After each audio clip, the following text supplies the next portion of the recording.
Hello, I'm so delighted today to be with Mr.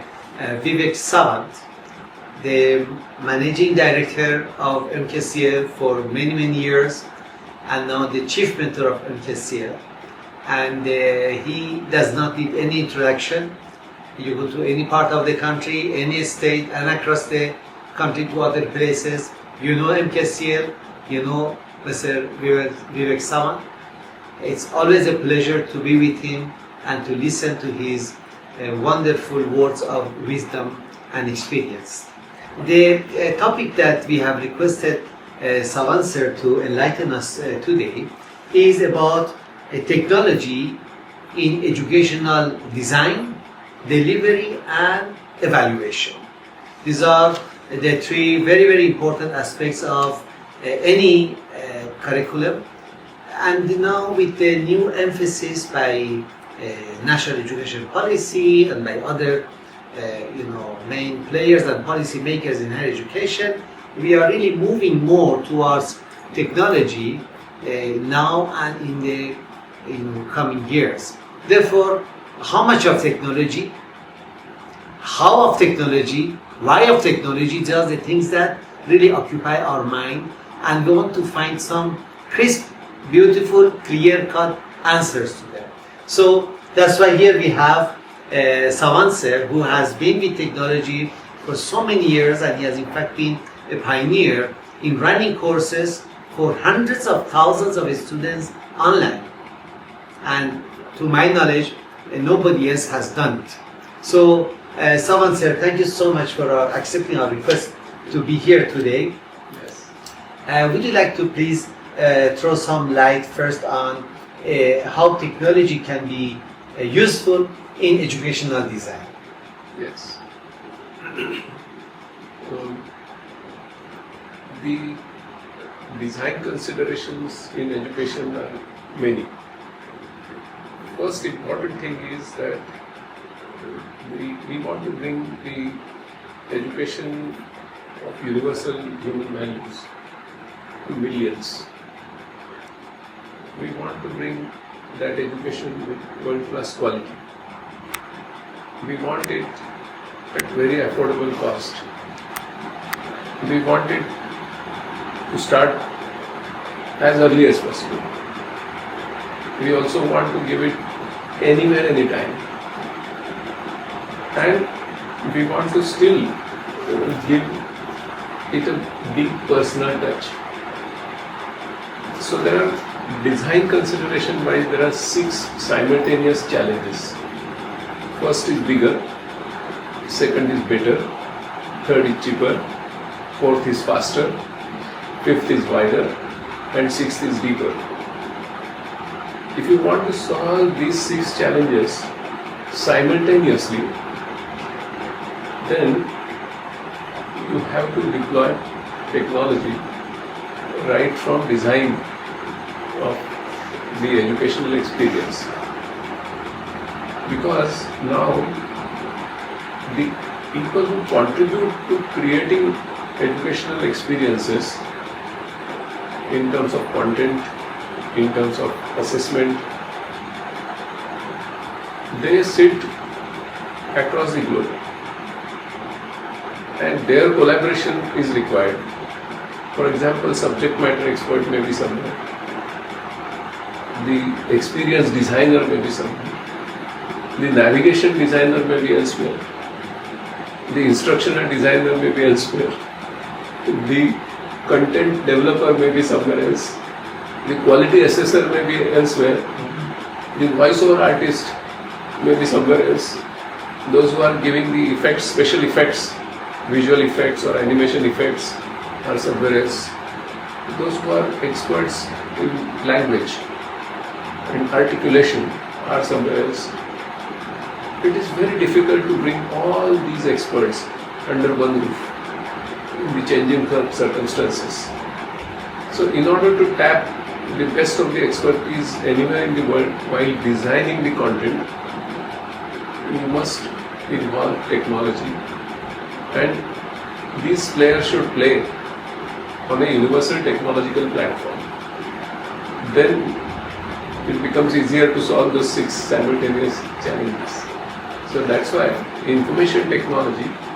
And what is information technology? Information technology is a grand confluence of computing, communication and content.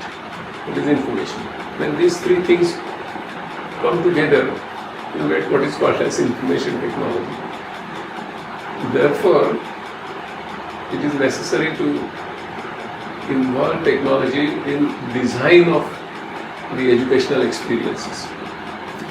Very true. So you really need to have a sort of network, partnership with all these different people, experts who can contribute in the design of. So before you get into really putting that network in place, what is the ABC of starting that using technology in educational design?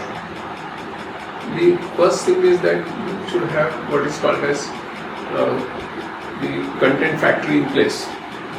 The content factory means there is the system in which all these players can collaborate. Okay. This is different from learning management system. Learning management system comes when the whole learning experience is ready and now it has to go to the learners. But that is a restaurant and we are discussing the kitchen part of it. So the kitchen requires a different platform where these people should be able to very quickly and easily collaborate. Now for them there are a variety of tools which are required in that platform. For example, large number of millions of artifacts are ready. In fact, a curriculum designer or a content designer, the educational experience designer today finds himself into what is called as the artifact ecology. So many animation effects, so many libraries are there, generative designs are there, so many videos are there, so many tools are there with the help of which you can quickly create at much cheaper cost a very rich educational experience with the help of, say, artificial intelligence. Okay, so that platform which enables you to create this is the ABC of content design.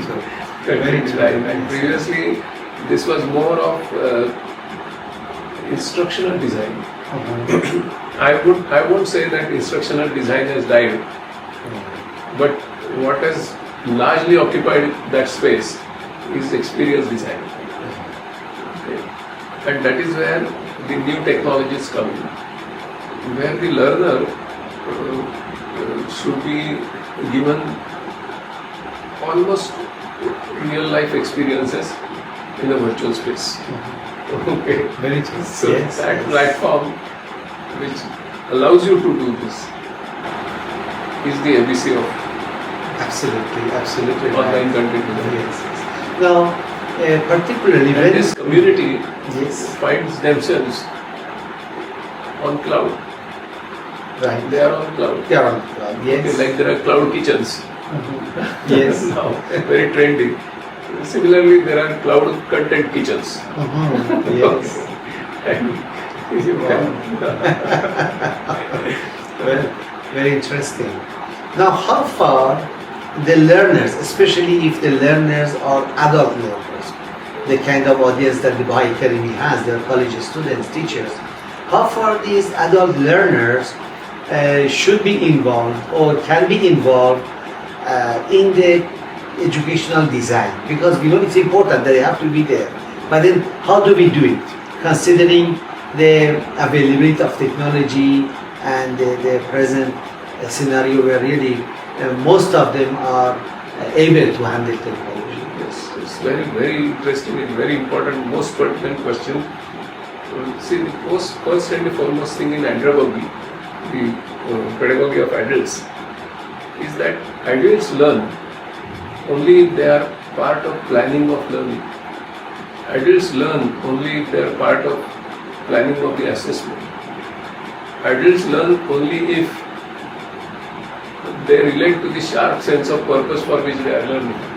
Adults learn only if it is connected, learning experiences are connected to their life and work. Now, this cannot be done by some expert sitting away from those who are going to learn. So, participation of learners in this becomes the starting point. Yes. Okay, so unless learners are involved in design, that content never becomes engaging. Very true. Now, this starts with a philosophy of what is called as design thinking. And design thinking says that the first step in design thinking is empathize, empathize, empathize. Those who want to learn something for whom we are creating that, we have to first empathize with them. Go into their situations and then decide where to begin. So that is why their involvement, expressing their situation, expressing their problems, expressing their concerns, expressing their priorities, becomes the starting point of the contemporary content design. Very true. Now we know that this process of involving the learners is also time taking. Therefore, sometimes the curriculum designers, in a hurry to produce something faster, they bypass that element, because that can delay the whole thing by 6 months or 1 year, depending on what one wants to design. So how to overcome that tendency of quick fix approach to really produce something and say now curriculum is ready? Yeah, that is a very important thought that I must state here. That see, there are three things in content design. There is cost, there is speed, and there is quality. Out of the experience, now the wisdom prevails that if you start cutting down the cost escalates. If you start cutting down this, increasing the speed goes down. If you start improving the quality, then quality improves, the speed improves, and cost is cut down. Okay, That's where you should focus. so we have to look at the life cycle rather than the differential part of only cost or speed. That is where most of the designers go wrong, and their overall cost escalates, their overall time of the project escalates, and quality suffers. Very true. Very true. Yes, yes, sir. Now, assuming that now the design part is successfully in progress, we have to simultaneously think of the delivery part also, because again, how you deliver influences the design part as well. So, what would you like? What does your experience say about technology for delivery? Yes, this is very important. Actually, the norm is that students learn only through some kind of meaningful actions. So, the technology-enabled learning should always provide an approach which is informed to perform and perform to transform. Never imagine that only by inform you will transform the learner. It won't happen. Okay. Technology provides you the tools where in the simulated conditions the students are able to actually perform.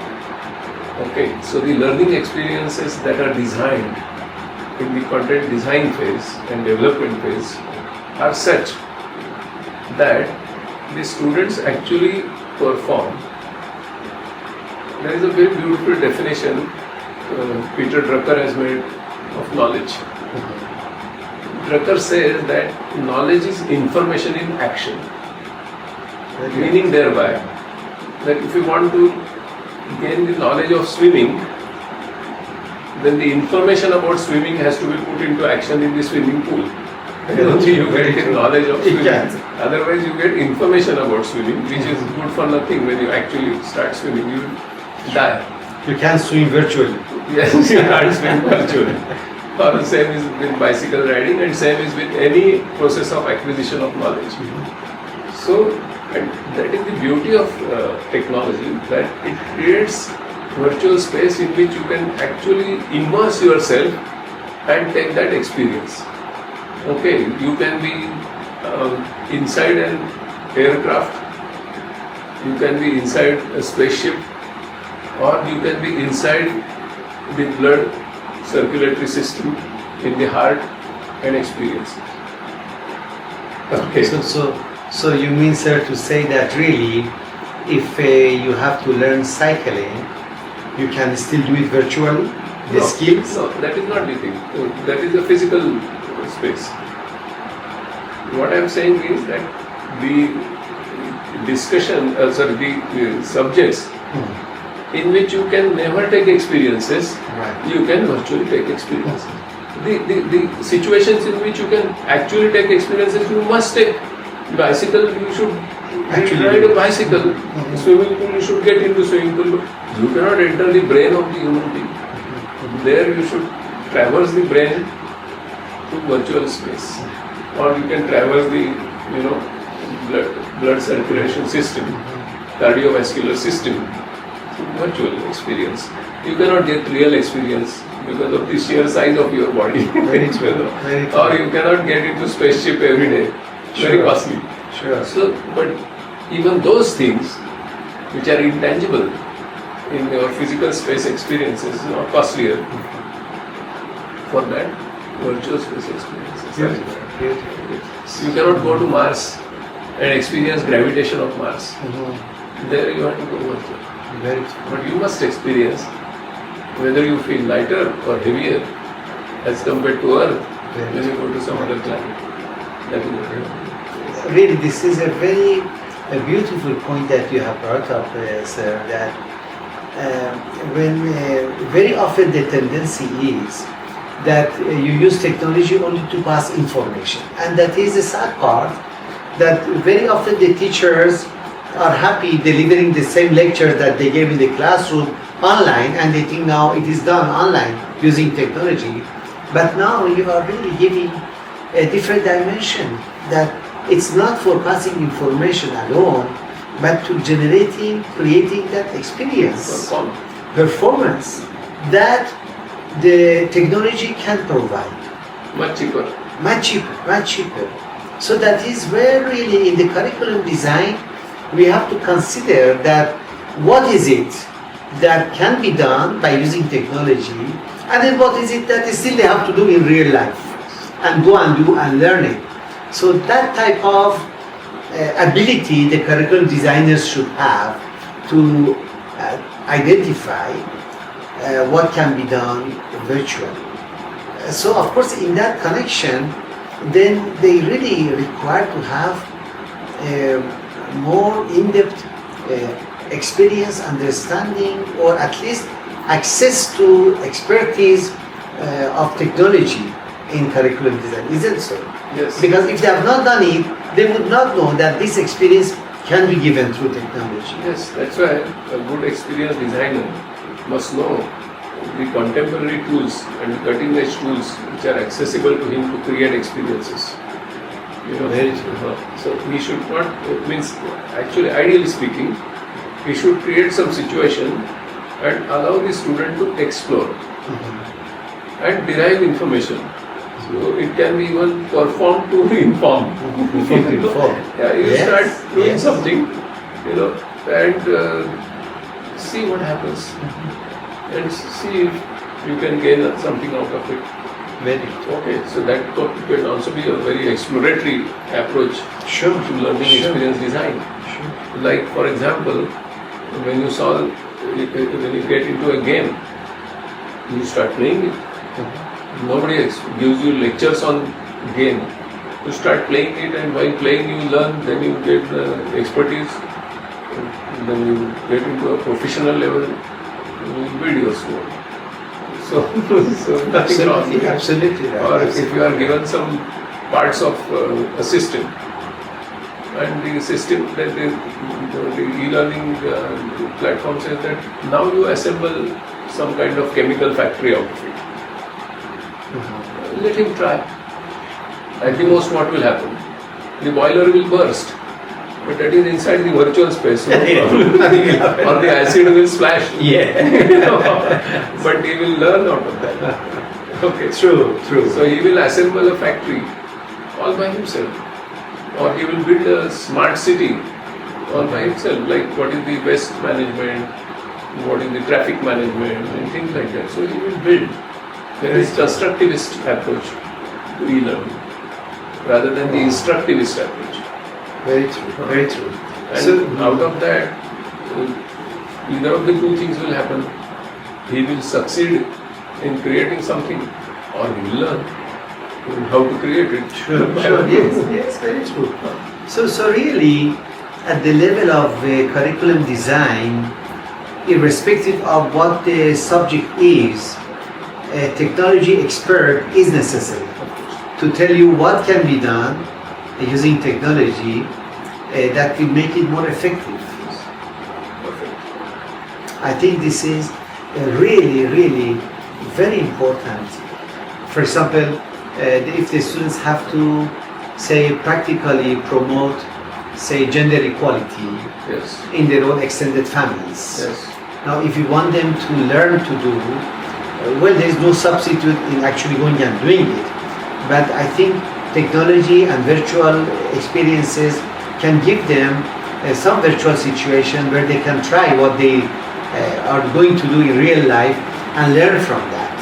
Well, for example, they will see that the ovaries are still there, but the cultural identity, means the sex, all aspects related to sex have remained invariant over 1 million years, but the cultural identity has changed. The female and the woman are two different things.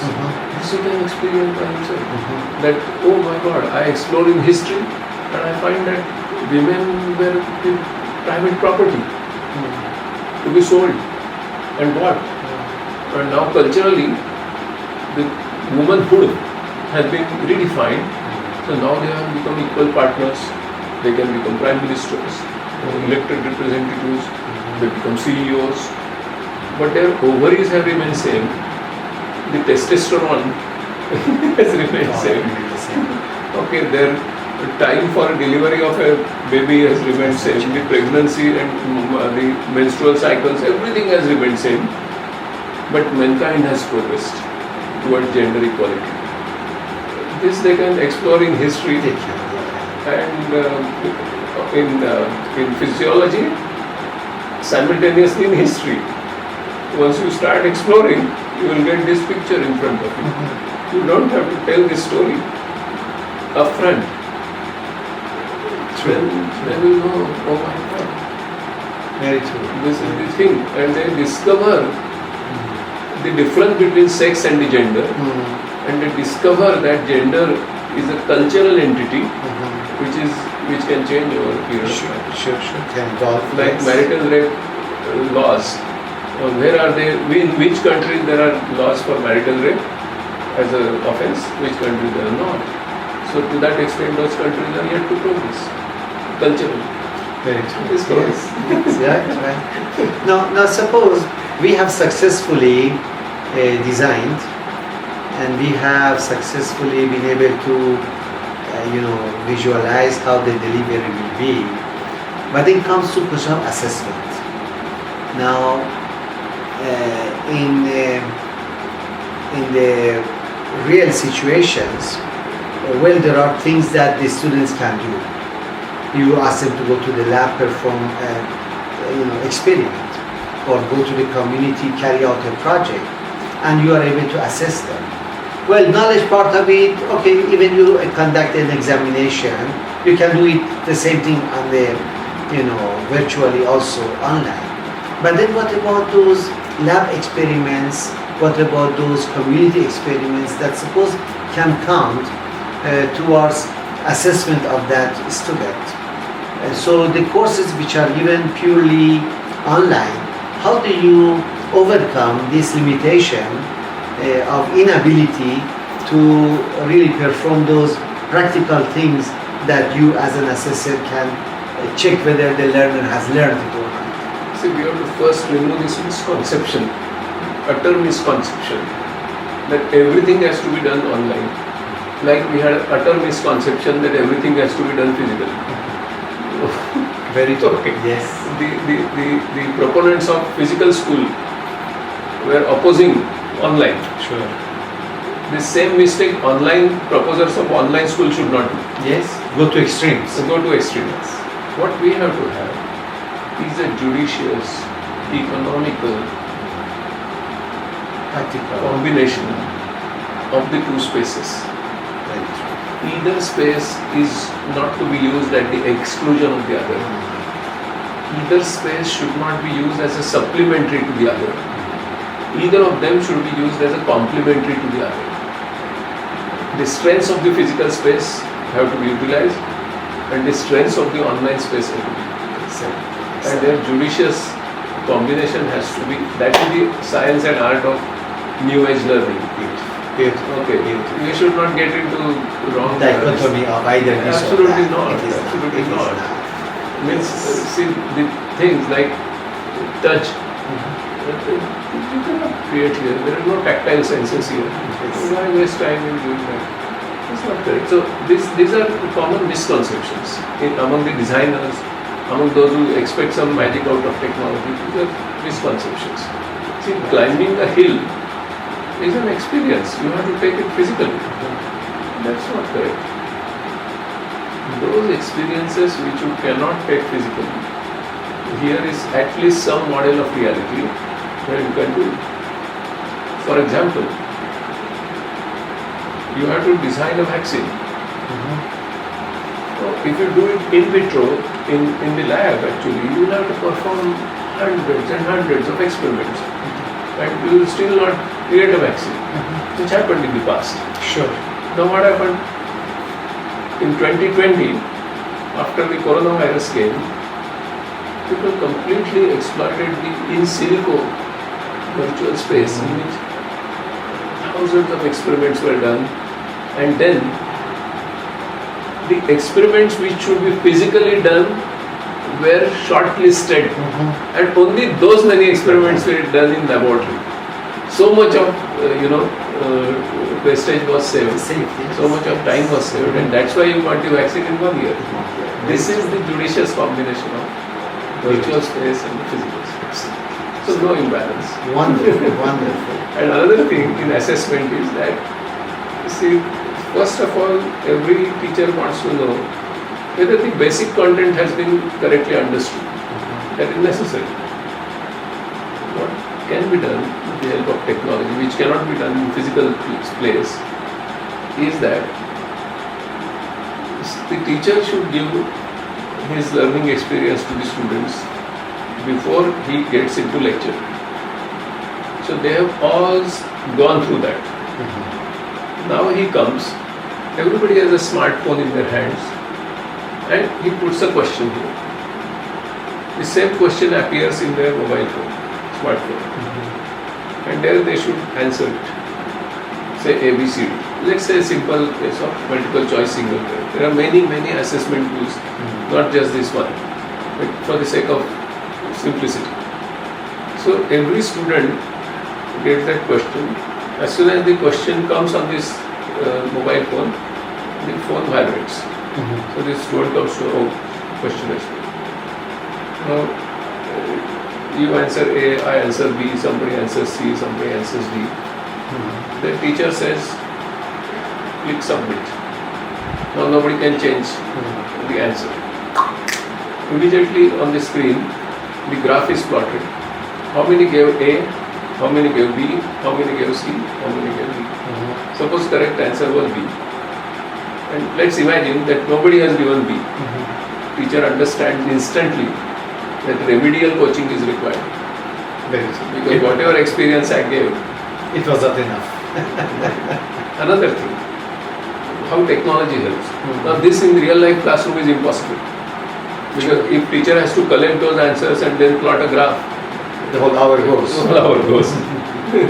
Second important thing, if he chooses those 4 options which are conceptual distractors, then he comes to know that Mr. X has got this conceptual gap, whereas Mr. Y has that conceptual gap.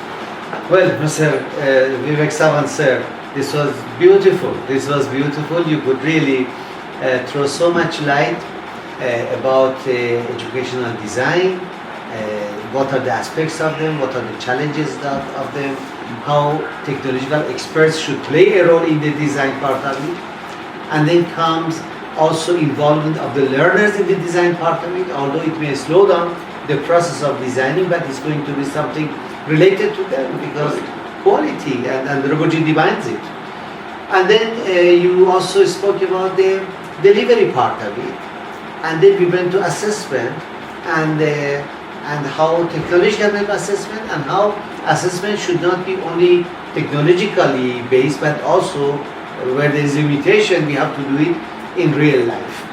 Well, I think this was a very wonderful, I don't want to say introduction to the subject, although because you went too much in depth, but I can say the first session, the first really insight that we all got into these three aspects of curriculum development, delivery, and assessment. So I thank you very much for this very insightful presentation, and I hope that we can further discuss on some other occasions some more details how to address problems that the designers face, what is the troubleshooting, things that they should know, and hopefully we can learn better to create curriculum which relates to the students, that can be delivered effectively and can be assessed in a fair way without really being unfair to the learners and their development. I thank you so much once again and wish you good health and hope we can meet again. Thank you so much. Thank you. Thank you.